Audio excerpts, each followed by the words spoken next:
Before we start, I'd like to congratulate our biggest ally, United States. Happy 4th of July. Wonderful 250 years anniversary. Let's wish for more years to come. We love you, America. Hi, listeners. Welcome back to Middle East Unfiltered. What is going on with the Middle East lately? Hello, listeners. If you haven't subscribed yet, now is the time. Subscribe to Middle East Filtered and join us for more unfiltered takes on the Middle East. Like the video if you want more honest content, and comment below. What topic should we cover next? Hi, Justin. So we're going to talk about what has been going on in the Middle East. We're going to cover Turkey, Iran, U.S., Israel, Lebanon, NATO. Where do you want to start? I think let's start with Iran, and then we can tie that all in with what's happening with the funeral and all the other interesting pieces that are going to come up. Okay. So I'll get started then. So obviously everybody knows that we have the funeral that is taking place in Iran, where Khamenei, the leader of Iran, the dictator, is currently lying in state, and all of the terrorist leaders of Iran are attending the funeral, as well as multiple leaders from the Arab nations are attending. And America is basically holding off at this stage. Trump made statements saying that Iran is dying to make a deal. So we can begin, I think, from that point there. It was an interesting statement by Trump saying that Iran is dying to make a deal.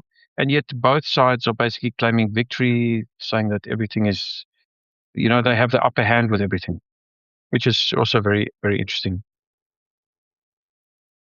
Now, there is an agency that posted many pictures, satellite pictures, that they show and they expose the damage caused in Iran ever since March the 9th.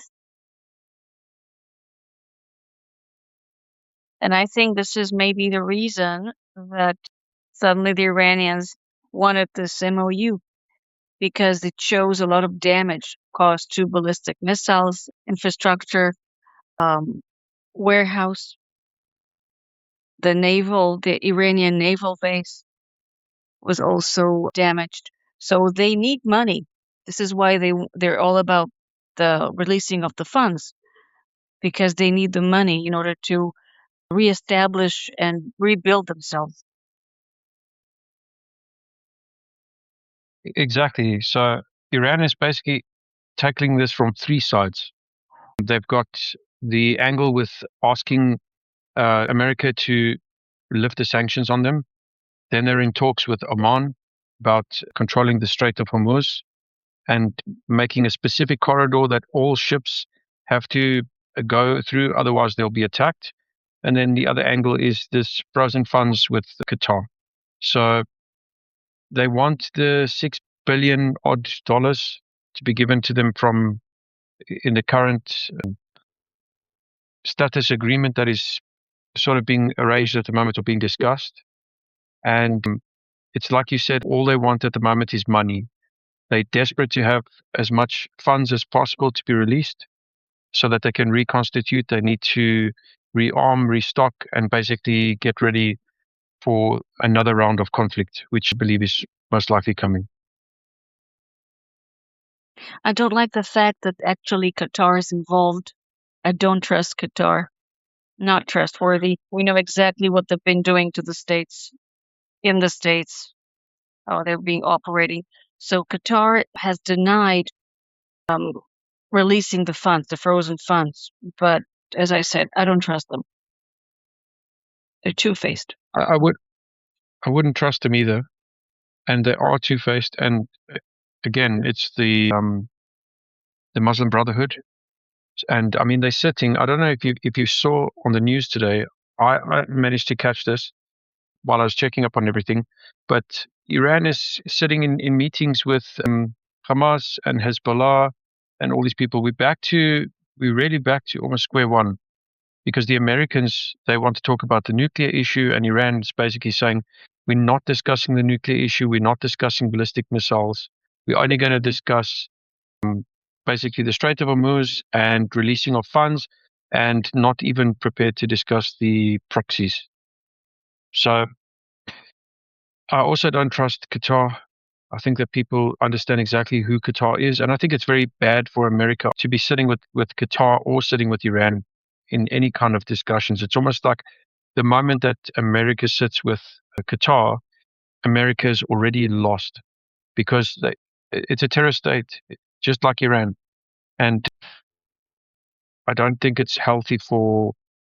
There were statements made that JD Vance was way out of his depth with the negotiations currently going on of the MOU, and I think that that's a true statement. Yeah, well, JD Vance is not the issue here, even though you know what I think about the matter.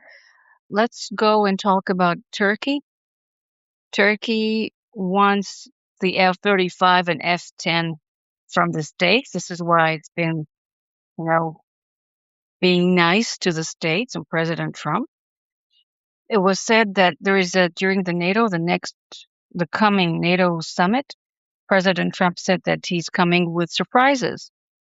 I hope he doesn't bring any surprises in the shape of planes to Turkey. It'd be sad if he does, and I think that I'm hoping that it doesn't happen, like you as well.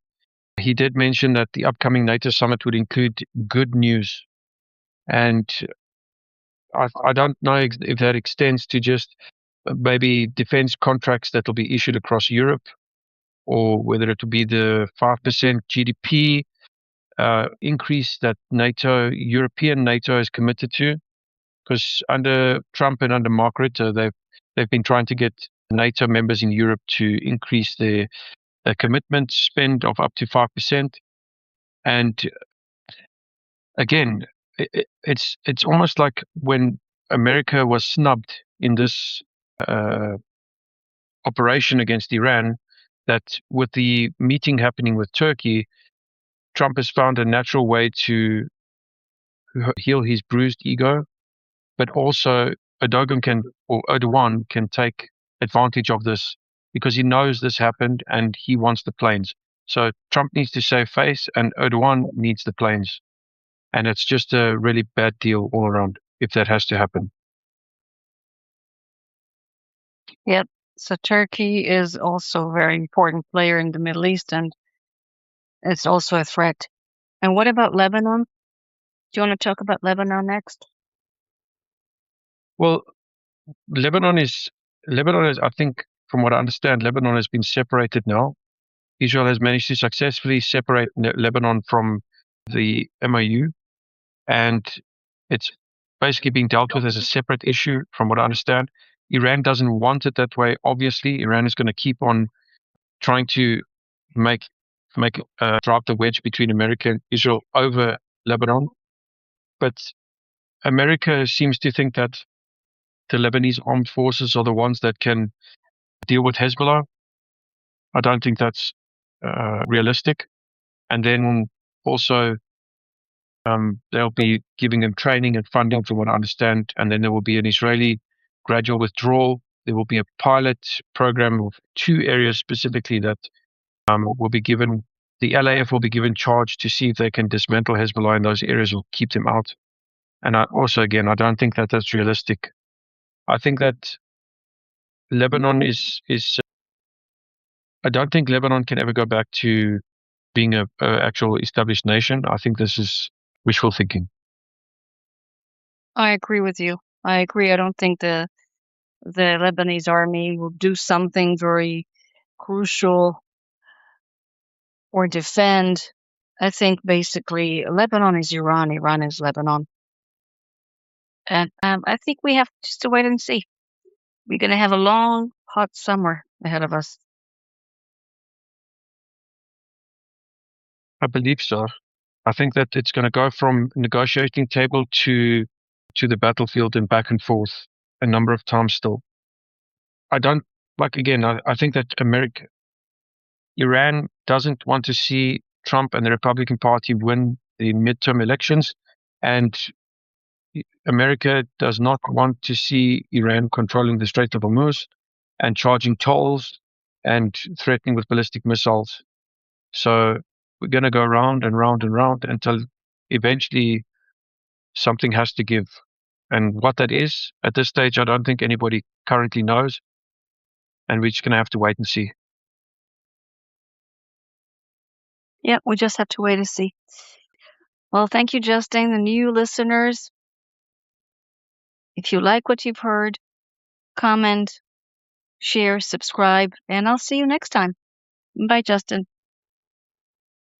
Thank you. God bless America. God bless Israel.